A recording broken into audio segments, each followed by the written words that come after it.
Hello students. তো চলো আজকের ইংলিশের নতুন একটা সেশন নিয়ে তোমাদের কাছে চলে এলাম। আমাদের চ্যানেলে নতুন হয়ে থাকলে অবশ্যই চ্যানেলটিকে সাবস্ক্রাইব করো এবং অনেক অনেক বেশি শেয়ার করো। তো চলো প্রথম প্রশ্নে দেখো কি রয়েছে। All dash glitters is not gold. তো এই প্রশ্নটা কিন্তু পরীক্ষায় বারংবার এসে থাকে। ঠিক আছে, ইম্পর্টেন্ট প্রশ্ন সিরিজ নিয়েই বানানো হয়েছে মেনলি। তো এটা তো ভীষণ ভীষণ ইম্পর্টেন্ট। তো চলো দেখা যাক উত্তরে কি আছে। এখানে আনসার হবে কিন্তু that all that glitters is not gold. তার মানে যা চকচক করে সবসময় সেটা সোনা হয় না। চকচক করলেই তা সোনা হয় না, এটাই বোঝাতে চেয়েছে। তো চলো নেক্সট প্রশ্ন কি রয়েছে। The company managed to stave off bankruptcy for another few months. What is the meaning of the idiom stave off? তো এখানে stave off মানেটা কি? আনসার এখানে টু ডিলে সামথিং ব্যাড। মানেটা কি? The company manage to stave off bankruptcy for another few months. তার মানে কোম্পানিটা এমনিতেই বন্ধ হয়ে যাবে, খুবই দুরবস্থা, ঠিক আছে। তো কিছু মাসের জন্য সে ব্যাংক্রাপসিটাকে হোল্ড করতে চাইছে, দেরি করতে চাইছে, মানে সে জানে যে আমি ব্যাংক্রাপ্ট হয়ে যাব, বাট কিছু মান্থের জন্য সে আরেকটু ট্রাই করতে চায়, আরেকটু এফোর্টস দিতে চায়। তার মানে খারাপ হওয়াটাকে আরেকটু সে দেরি করতে চায়। খারাপ হবে সে জানে, খারাপ হওয়াটা সময়টা আরেকটু দেরিতে আসুক এটাই চাওয়া। ঠিক আছে, টু ডিলে সামথিং ব্যাড। আশা করি বোঝাতে পারলাম। পরের প্রশ্নে যাওয়ার আগে তোমাদের জন্য রয়েছে একটা সুখবর, কারণ ওয়েট ফর জবে তোমরা এবার থেকে পেয়ে যাবে অনলি 250-তে বিষয়ভিত্তিক এমসিকিউ জিকে, এবং আরো একটা বই রয়েছে যেটা রয়েছে ম্যাথমেটিক্স ফোকাসড। তো বিষয়ভিত্তিক এমসিকিউ জিকেতে তোমরা এখানে ইতিহাস, ভূগোল, বিজ্ঞান, রাষ্ট্রবিজ্ঞান, অর্থনীতি, সাধারণ জ্ঞানের উপরে এমসিকিউ পেয়ে যাবে, এবং ম্যাথমেটিক্স বইতে পেয়ে যাবে প্রতিটি প্রশ্নের ব্যাখ্যা সহ সমাধান, যেগুলো কিনা আপকামিং এক্সামের জন্য প্রচন্ড পরিমাণে ইম্পর্টেন্ট হতে চলেছে। তো তার জন্য দেখো নিচে দেওয়া রয়েছে হোয়াটসঅ্যাপ নাম্বার। তোমরা এখানে যোগাযোগ করো এবং নিজেদের পছন্দের মতো বই বেছে নাও এবং নিজেদের সাফল্যকে আরো চূড়ান্ত পর্যায়ে নিয়ে যাও। তো চলো পরের প্রশ্ন দেখো কি রয়েছে। Most of my children take after my husband. What is the meaning of the idiom take after? এটা কিন্তু প্রচুর প্রচুর পরীক্ষায় আসে, হ্যাঁ, ভীষণ ইম্পর্টেন্ট। তো দেখো এখানে আনসার কিন্তু রিজেম্বল। এখানে আনসার রিজেম্বল। রিজেম্বল মানে সদৃশ্য, আর সদৃশ্য মানে একই রকম দেখতে বা একই রকম বা অনুরূপ, সেটাকে আমরা বলি রিজেম্বল। তার মানে মোস্ট অফ মাই চিলড্রেন মানে আমার অধিকাংশ সন্তানরাই তার বাবার মতো দেখতে। উম, তার মানে তার হাজবেন্ডের মতো, মানে বাচ্চারা তার বাবার মতোই দেখতে হয়েছে। এটাই একজন স্ত্রী বলছে যে আমার স্বামীর মতোই দেখতে আমার বেশিরভাগ সন্তানদের। তার মানে তার বাবার সদৃশ্য তার ছেলে মেয়েরা, বাবার অনুরূপ। ঠিক আছে, একই রকম। চলো পরের প্রশ্ন। Which word is correctly spelled? দেখো এখানে সব প্রশ্নের মানে সব যে অপশন গুলো আছে প্রত্যেকটাই কিছু না কিছু ভুল আছে, এখানে একটাই সঠিক আর সেটাই আমাদেরকে বেছে বের করতে হবে। অলমাইটি। আমরা জানি অলমাইটি মানে বোঝায় সর্বশক্তিমান ভগবানকে, যিনি সব শক্তির অধিকারী, যিনি অপরাজেয়। তো তাকে আমরা অলমাইটি বলবো। ঠিক আছে, তো অপশন এ, ALMIGHTY, এটাই হবে কারেক্ট আনসার। পরের প্রশ্ন। Antonym for the word capitulate. ক্যাপিচুলেটের অ্যান্টোনিম বা বিপরীত শব্দ কি? আনসার হবে রেজিস্ট। রেজিস্ট মানে প্রতিবাদ করা বা প্রতিরোধ গড়ে তোলা। আর ক্যাপিচুলেট মানে প্রতিরোধের অপোজিট কি হবে? তুমি প্রতিবাদ না করতে পারলে তোমাকে স্যারেন্ডার করতে হবে, তোমাকে মাথা নত করতে হবে, সেটা মানেই কিন্তু ক্যাপিচুলেট। পরের প্রশ্ন দেখব। Spot the error. কি রয়েছে? If you have faith in almighty everything will turn out to be all right. এখানে দেখো আনসার হবে অপশন এ। মানে সেগমেন্ট এ তে ভুল রয়েছে। ভুলটা কি? খুবই স্লাইড ভুল, যেটা আমাদের চোখে নাও পড়তে পারে। সেটা হচ্ছে অলমাইটির আগে দা বসবে। তার কারণ এখানে অলমাইটি মানে ভগবান, আর তিনি একজনই। তাকে নির্দিষ্ট করে আমরা এখানে বলছি। অলমাইটি তো আর ঘরে ঘরে থাকে না, সেটা নির্দিষ্ট একজনই। তাই সেটাকে নির্দিষ্ট করার জন্য আমাদেরকে অবশ্যই যেখানেই অলমাইটি আমরা ইউজ করব তার আগে আমাদেরকে দা ইউজ করতে হবে। সেটা নেই বলেই এখানে সেগমেন্ট এ তে ভুল রয়েছে, যার জন্য দেখো আনসার হয়ে যাচ্ছে অপশন এ। পরের প্রশ্ন দেখো কি রয়েছে, আবারও একটা error correction. No stronger a figure than his is prescribed in the history. তো এখানে ভুল কোথায় রয়েছে? এটা একটা প্রবাদ বাক্য। চলো দেখা যাক। দেখো এখানে সেগমেন্ট বি তে ভুল রয়েছে। কেন? No stronger figure than his is prescribed in the history. তার মানে এখানে এটা কিন্তু হবে না, এটা অমিট হবে। ঠিক আছে, নো স্ট্রঙ্গার ফিগার। ঠিক আছে, তো এখানে এটার কোনো প্রয়োজন নেই, এটা এখানে হবে না। ওকে, তাহলে অপশন বি হয়ে গেল উত্তর। পরেরটা দেখো, a person who searches for and collects discarded items is called, তাকে আমরা কি বলবো? তাকে আমরা বলবো scavenger. A person who searches for and collects discarded item, discarded item যারা অনুসন্ধান করে এবং সেগুলোকে তারা জমা করে কালেকশন করে রাখে নিজের বাড়িতে, তাকে আমরা বলবো স্ক্যাভেঞ্জার। পপার কি? পপার মানে কিন্তু ভেরি পুয়ার পার্সন, খুব দরিদ্র মানুষকে, যে ভীষণ ভীষণ দরিদ্র, তাকে আমরা পপার বলবো। আর বেগার মানে কি? ভিক্ষুক। তার মানে সে টাকার জন্য হতে পারে বা খাওয়ারের জন্য হতে পারে, রাস্তায় রাস্তায় মানুষের কাছে যে ভিক্ষা চায় তাকে আমরা ভিক্ষুক বলবো। লাস্টে রয়েছে ব্যাংক্রাফট। ব্যাংক্রাফট মানে দেউলিয়া, যেটাকে আমরা বাংলায় এক কথায় বলি। সেটা কি?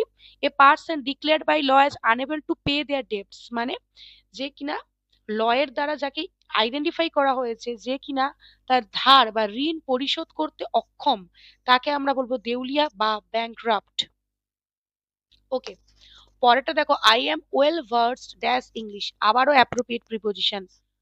আনসার দেখো হবে in. I am well versed in English, আমি ইংরেজি বলতে খুবই সক্ষম। I am well versed in English. Okay, চলো পরের প্রশ্ন। One who eats human flesh, যে কিনা মানুষের মাংস খায়, তো তাকে আমরা কি বলবো? এক কথায় তাকে আমরা বলবো ক্যানিবাল। এটা ওয়ান ওয়ার্ড সাবস্টিটিউশন ছিল। মানুষের মাংস খায় বা মাংস খেকো, তাকে আমরা কি বলবো? ক্যানিবাল। চলো পরের প্রশ্ন, আবারও একটা এরর কারেকশন। তাহলে not only she went to Kashmir but also stayed there for a month, তো নট অনলি বাট অলসো এগুলো পেয়ারে বসে আমরা জানি, এই লিঙ্কার গুলো। তো এখানে আনসার কি হবে, মানে কোথায় ভুল আছে? তো ছোটবেলা থেকে এটা গ্রামারে আমরা প্রচুর শিখেছি, আবারও আমাদেরকে জানতে হবে, তাও বারংবার ভুল হয়। সেটা কি? Not only did she go to Kashmir but also stayed there for a month, তো ডিড আসে, এখানে ডিড আসবে, নট অনলির পরে সবসময় ডিড আসে, এটাই হচ্ছে বাক্যের ফরমেশন, এটা আমাদের গ্রামাটিক্যালি মনে রাখতে হবে। Not only plus did plus subject plus ভার্বের present form. Okay, not only did she go to Kashmir but also stayed there for a month, তার মানে সেগমেন্ট এ তে রয়েছে ভুল, তাই উত্তর হয়ে যাবে option A. The best way to dash the children's poor test grades is to teach again the lesson and give a second test. শূন্যস্থানে কি বসবে? Rectify. The best way to rectify মানে সব থেকে ভালো উপায় সংশোধন করার, রেকটিফাই করার। কি রেকটিফাই করার? না, বাচ্চাদের যে পুয়ার টেস্ট গুলো হয় না, তার যে গ্রেড, মানে বাচ্চা একটা পরীক্ষা দিল, তো সেটাকে আমরা সংশোধন করে তাকে আমরা উন্নত করব কিভাবে? তো to teach again the lesson and give a second test, মানে আমরা যদি বাচ্চা কোনো সেগমেন্ট থেকে তার টেস্ট নেওয়া হয়, সেটা যদি সে খুব খারাপ পরীক্ষা দেয়, আমরা কি করতে পারি? বেস্ট যে উপায়টা হবে সেটা হলো সেই লেসনটা তার হয়তো কোথাও বুঝতে প্রবলেম হয়েছে, কোনো সমস্যা হয়েছে, সেটাকে আমরা পুনরায় তাকে বোঝাবো। ভালো করে বোঝানোর পর দ্বিতীয়বার আবার টেস্ট নেব, বারবার তার উপরে টেস্ট নেবো, তবে সেটা রেকটিফাই করা পসিবল। ওকে, চলো পরের প্রশ্ন দেখো কি রয়েছে। Voice change, the partners will celebrate their triumph tomorrow, answer কি? এখানে আনসার হবে দেখো, অবজেক্টটা সাবজেক্ট হবে, the triumph will be celebrated by the partners tomorrow, তো এখানে উইল সেলিব্রেটটা উইল বি সেলিব্রেটেড হয়ে যাবে, পার্টনার্সটা অবজেক্ট হয়ে যাবে, সিম্পল। চলো পরের প্রশ্ন, সিনোনিম অফ সিনস্টার, সিনস্টারের সিনোনিম বা প্রতিশব্দ কি? এটা হবে ম্যালিভোলেন্ট। সিনস্টারের সিনোনিম ম্যালিভোলেন্ট, যে কিনা অপরের ক্ষতি চায় বা অপরের খারাপ চায়, অপরকে দিয়ে খারাপ কাজ করায়।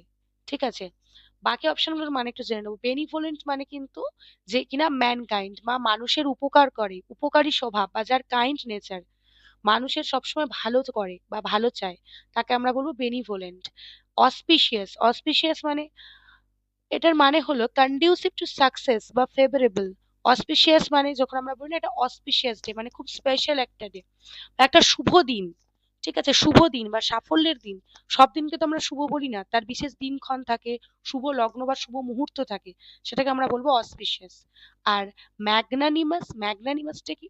Means very generous or forgiving, তার মানে ভীষণ দয়ালু, যে ক্ষমাশীল, লোককে ক্ষমা করতে পারে, মন উজাড় করে ভালোবাসতে পারে। Specially toward a rival or someone less powerful, specially কাদের প্রতি? নিজের শত্রুর প্রতি, নিজের শত্রুর প্রতি যে খুব কাইন্ড হার্টেড হয় এবং যে কম পাওয়ারফুল তার থেকে, তাকে নিচু করে বা ছোট না করে তার প্রতি যে দয়ালু হয়, তাকেই আমরা বলবো ম্যাগনানিমাস। দেখো পরের প্রশ্নে কি রয়েছে, select the synonym of probable, প্রবাবলের সিনোনিম কি? আনসার দেখো প্লসিবল মানে যেটা কিনা সম্ভাব্য বা সম্ভবনীয় বা সম্ভাব্যযোগ্য, তাকে আমরা বলবো প্রবাবল। বাকি মানেগুলো জেনে নেব। ফিউটাইল মানে ব্যর্থ, বা ফ্রুটলেস বা ইউজলেস মানে যেটা অব্যবহারযোগ্য, মানে যেটা ব্যবহারের কোনো যোগ্যই নয়, ঠিক আছে, যার কোনো অর্থ নেই, মানে ফ্রুটলেস, তাকে আমরা বলবো ফিউটাইল। অ্যাবসার্ড, অ্যাবসার্ড মানে কি ওয়াইল্ডলি আনরিজনেবল, অযৌক্তিক, ইললজিক্যাল মানে যার কোনো লজিক নেই, ইনঅ্যাপ্রোপ্রিয়েট মানে অ্যাপ্রোপ্রিয়েট নয়, ভুলভাল, ঠিক আছে। অ্যাবসার্ড মাইন্ডেড আমরা মাঝে মাঝে কোনো পার্সনকে দেখে বলি যার কথার মধ্যে কোনো যুক্তি নেই, কোনো লজিক নেই, পাগলের মতো বকতে থাকে, উদ্ভট চিন্তা ভাবনা, তো তাকে আমরা বলতে পারি অ্যাবসার্ড। প্রপাস্টার্স, প্রপাস্টার্স মানে preposterous means contrary to reason or common sense মানে যার কমন সেন্সের অভাব রয়েছে, বা যেটা স্বাভাবিক ঘটনা বা স্বাভাবিক কারণ যেটা সবাই বুঝতে পারছে, সে কিনা তার বিপরীত কিছু বলছে। ওকে, আটারলি অ্যাবসার্ড মানে ওই অ্যাবসার্ডেরই সিনোনিম বলতে পারো প্রপাস্টার্স, সম্পূর্ণরূপে অ্যাবসার্ড, রিডিকিউলাস। ওকে, চলো পরের প্রশ্ন। My sister and dash are please to accept your invitation. Answer কি হবে? এখানে আনসার হবে কিন্তু আই। কেন হবে? My sister and I. Okay, my সিস্টারটা সাবজেক্টিভ কেসে আছে, তো পরের যে প্রোনাউনটা সেটাও সাবজেক্টিভ কেসে হবে। My sister and I are please to accept to your invitation. আমার বোন এবং আমি খুবই আনন্দিত হয়েছি আপনার আমন্ত্রণটাকে গ্রহণ করতে পেরে। এটাই হচ্ছে মানে। ওকে, চলো পরের প্রশ্ন। This work of art is worthy dash praise. Answer of this work of art is worthy of praise মানে এই যে শিল্পকলাটা, এই যে শিল্পের কাজটা, এটা কিনা পুরোপুরি প্রশংসাযোগ্য, এটাই বোঝাতে চাইছি, ঠিক আছে। অফ হবে। পরেরটা দেখো, একটা অ্যান্টোনিম রয়েছে, ফ্রলিকের অ্যান্টোনিম বা বিপরীত শব্দ কি? এখানে আনসার হবে ড্রাজারি। ড্রাজারি মানে হার্ড, মেনিয়াল অর ডাল ওয়ার্ক। ওকে, মানে খুবই বাজে কাজ, একদমই বাজে কাজ। This is the opposite of playing happily. বাজে কাজ বা তুমি কোনো বাজে মানসিকতা নিয়ে যদি কিছু করো, ঠিক আছে, বা তুমি ধরো তোমার মুড নেই, সেই কাজটা তুমি করছো, অখুশি ভাবে করছো, একদমই মন নেই, তো সেই কাজটা কি কখনো ভালো হবে? এবং সেই কাজটা করতে গিয়ে তোমার সেটা অনেক কঠিন মনে হবে, পদে পদে বাধা বিপত্তির সৃষ্টি হবে, সেটাকে আমরা ট্র্যাজেডি বলবো। রম্প মানে কি? টু প্লে রাফলি and energetically. This is a synonym of frolic. ফ্রলিকের সিনোনিম এটা, রম্প মানে আনন্দ সহকারে কিছু করা, উৎসাহের সাথে কিছু করা, খুবই এনার্জেটিক ভাবে কোনো কিছু করা, উদ্যমের সাথে, সেটা কি আমরা বলবো রম্প। তাহলে রম্প আর ফ্রলিক আমরা জানলাম সিনোনিম, যার অপোজিট কিনা ট্র্যাজেডি। এবার যেটা হবে অ্যান্টিক মানে a playful or funny act. Antic মানে কি একটা কিনা মজার, একটা মজার কাজ, ঠিক আছে, যেটা কিনা ফ্লোরিকেরই বলতে পারো কাছাকাছি মিনিং। মজার কাজ মানে মজা করে যেটা করি, এনার্জেটিক্যালি যেটা করি, সেটাই বলছি। ড্রলি, ড্রলি মানে this appears to be a misspelling of drollery which means odd or whimsical humour. Okay, ড্রলারির এটা মিসস্পেলিং, ঠিক আছে, এটার কোনো মানে হয় না, which means odd or whimsical humour.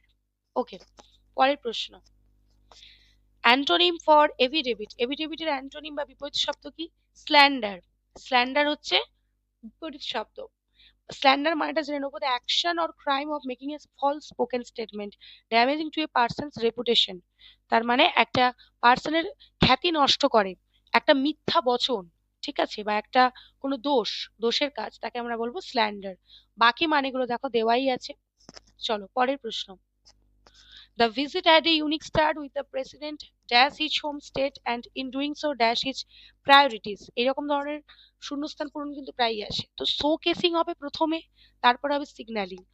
তার মানে the visit had a unique start with the president showcasing his home state। তার মানে প্রেসিডেন্ট তার নিজের রাজ্যকে শোকেস করছে, দেখাচ্ছে, এবং এটা দেখানোর মাধ্যমে সে কি করছে? Signalling his priorities. তার যে প্রায়োরিটি বা তার মানে সবার প্রথমে তার কি আছে বা কাকে সে সবার থেকে প্রায়োরিটি দেয়, সেটাকেই সে ইঙ্গিত করছে বা সেটারই সংকেত বহন করছে। পরের প্রশ্ন। The company has fired another dash to dash stock market sentiment. Answer দেখো স্যালভো। ওকে, স্যালভোটা কি? এটা একটা military metaphor in a business context. পুরোটাই দেখো তোমাদের জন্য আমি সুন্দর করে লিখে দিয়েছি, তা তোমরা পড়ে বুঝতে পারো। ওকে, তাহলে এখানে হবে the company has fired another salvo to revive stock market sentiment. Stock মার্কেটটাকে আবার পুনরুজ্জীবিত করার জন্য কোম্পানি একটা স্যালভো ফায়ার্ড করেছে। ওকে, চলো। তো আজকের সেশনটা এই অবধি ছিল। কেমন লাগলো তোমরা অবশ্যই জানিও। ভালো লাগলে চ্যানেলটিকে সাবস্ক্রাইব করো এবং বেশি বেশি করে শেয়ার করো। Thank you.